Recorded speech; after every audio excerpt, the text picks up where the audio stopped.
सम्पूर्णमा नमस्कार। आज धेरै लामो समय पछाडि यसो घुमफिर गरौँ, शीतल हावा खाउँ भन्ने हिसाबले यो नरग्राम मावि यादवटोल ब्लक बी देखि अलिकति पश्चिमतर्फ खतरा पुल भन्छ, यो खतरा पुलतिर चाहिँ यात्रामा म छु। बेलुकाको समय छ, सूर्य अस्ताइसकेको अवस्था हो, गोधुली साँझ भन्छ क्या यसलाई। यो समयमा शीतल हावा सरर हावा बढिरहेको छ। घरमा लाइटहरू बल्न थालेका छन् उज्यालो ल्याउनका लागि। अनि बाटोमा व्यायाम गर्ने हिँड्नेहरूको ताती पनि छ। त्यही तातीमा त्यत्रो रेगुलर हिँड्ने त होइन, कहिलेकाहीँ यसो हिँडी पलाउँ।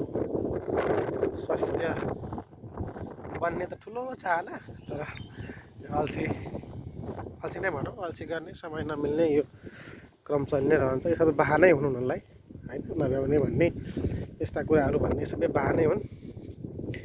बाह्र हुँदै पनि कहिलेकाहीँ चाहिँ ल निस्क्यौँ न त भनेपछि निस्किन्छ।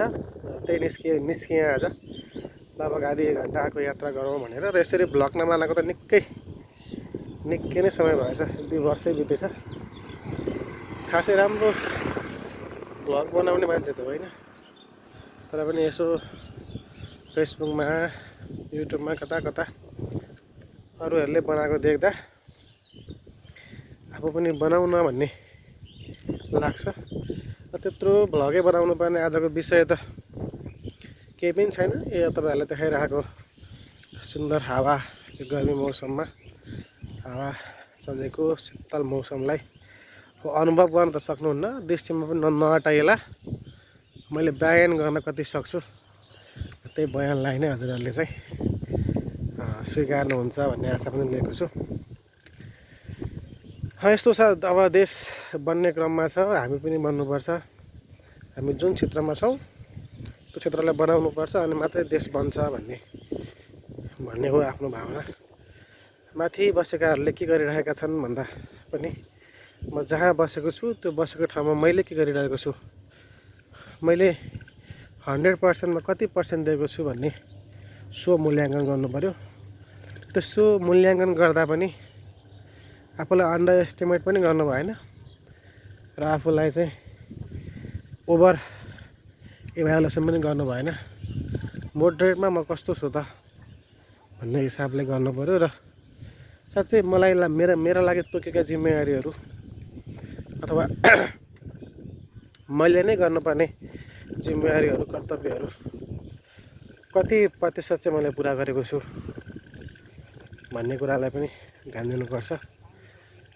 अरूलाई सिकाउन भन्न त गाह्रो हुँदैन, सहजै भन्न सकिन्छ, तर त्यही कुरा आफैले लागु गर्नु पऱ्यो भने चाहिँ त्यसले समस्या गर्छ। र आशावादी हौँ, देश बन्दैछ, देशले एउटा अर्थतन्त्रले एउटा आकार लिँदैछ। एकपल्ट आफ्नै पनि विभिन्न वर्षका योजनाहरू भन्छन्, त्रिवर्षीय योजना बनाउने हो कि पञ्चवर्षीय योजना बनाउने हो कि अझै त्योभन्दा माथिल्लो स्तरको योजना बनाउने हो। योजना बनाऊँ, लक्ष्य राखौँ, त्यसमा दैनिक रूपमा थोरै काम गरौँ, आफूले आफ्नो जिम्मेवारी सकेसम्म धेरैभन्दा धेरै प्रतिशत दिन सक्छु भन्ने खालको सोच राखौँ। नेगेटिभिटी साँच्चै कम गरौँ। धेरै नेगेटिभिटी छन्, नेगेटिभिटीतिर फसियो भने त्यहीहरू बलिन्छ। र कमी कमजोरी पनि हुन्छन्, आफूमा भएको कमी कमजोरीलाई मात्रै प्रशय दिएर सधैँ ममा चाहिँ कमी कमजोरी नै छ, म अब उठ्न सक्दिनँ भन्ने खालको हिंताबोध पनि नगरौँ। तर कतिपय कमी कमजोरीहरूलाई चाहिँ सकिन्छ आफैले त्यसलाई चाहिँ आफ्नो काबुमा राख्न सकिन्छ। राखौँ र स्वीकारौँ पनि। कतिपय चाहिँ हामी नस्वीकारेर पनि त्यस्तो हुन्छ। कतिपय कुराहरू कमजोरी हुन्छ, त्यसलाई स्वीकार्नुपर्छ। कमजोरी हुने नै हो, म मात्रै होइन, सबैले कमजोरी गर्ने हो, धेरैले कमजोरी गर्ने हो भन्ने खालको सोच राख्नुपर्छ।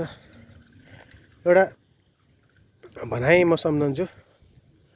हामी कुनै एउटा चुट्किला सुन्यौँ भने, कुनै एउटा जोक सुन्यौँ भने एउटै जोक्समा पटक पटक हाँस्दैनौँ। एकपल्ट सुनेको जोक्समा एकपल्ट मजाले हाँस्छौँ दिल कण्ठ खोलेर। फेरि त्यही जोक्स अर्कोपल्ट सुन्नु पऱ्यो भने अलिअलि हाँस्छौँ र फेरि अर्कोपल्ट चाहिँ त्यो जोक्सको स्टार्टिङमै हामी चाहिँ यो मैले सुनिसकेको छु भन्ने प्रतिक्रिया जनाउँछौँ। तर यसको ठिक विपरीत हामीसँग समस्या छ भने हामी पहिलोपटक आफ्नो समस्या बोध गरेर दोस्रो पटक समस्या बोध गर्दा अझै धेरै समस्या भएको महसुस गर्छौँ। तेस्रो पटक बोध गर्दा अझै धेरै समस्या भएको महसुस गर्छौँ र धेरै समस्याहरू बढ्दै बढ्दै गएको महसुस गर्छौँ र पटक पटक त्यसमा नकारात्मक प्रतिक्रिया आउँछौँ।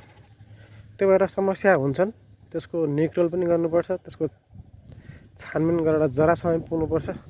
तर एकैपटकमा पटक पटक त्यही समस्यामा अल्झिएर त्यही समस्यालाई बहाना बनाएर रहनुभयो त्यसको समाधान मध्येको पनि उपयुक्त समाधान समयमै गर्न सकियो भने, जसरी शरीरमा काँडा भिजेर त्यो काँडा चाहिँ खिल पल्टिन्छ अनि त्यसले झन् गाह्रो बनाउँछ, ठ्याक्कै समस्या पनि त्यही हुन्छ। अलि अहिले होस् अलि पछि समाधान गर्नुला भनेर राखियो भने जसरी घाउको खिल पल्टिन्छ त्यसरी नै समस्याको पनि खिल पल्टिन्छ र जुन अझै भयानक हुन्छ। ल एउटा कुरा के गरौँ, मेरो टेक अवे भन्छ, देश बन्दैछ, देश सँगसँगै हामी पनि बन्नुपर्छ। हामी धेरै पछि रह्यौँ भने, देश अलि अगाडि बढ्यो भने त्यति मजा नआउला। सो देश पनि बन्दैछ, हामी पनि बनौँ, राम्रो ठुलो लक्ष्य राखौँ र त्यो लक्ष्यमा सानो सानो काम गरौँ, यो नै सफलताको कडी हुनेछ। ल आज 2083 साल वैशाख महिनाको वैशाख पनि होइन, हामी त जेठ असार आइसक्यौँ है, असार महिनाको 7 गतेको यो भिडियो यहाँ गर्न चाहन्छु। सबै हेर्ने महानुभावलाई धन्यवाद।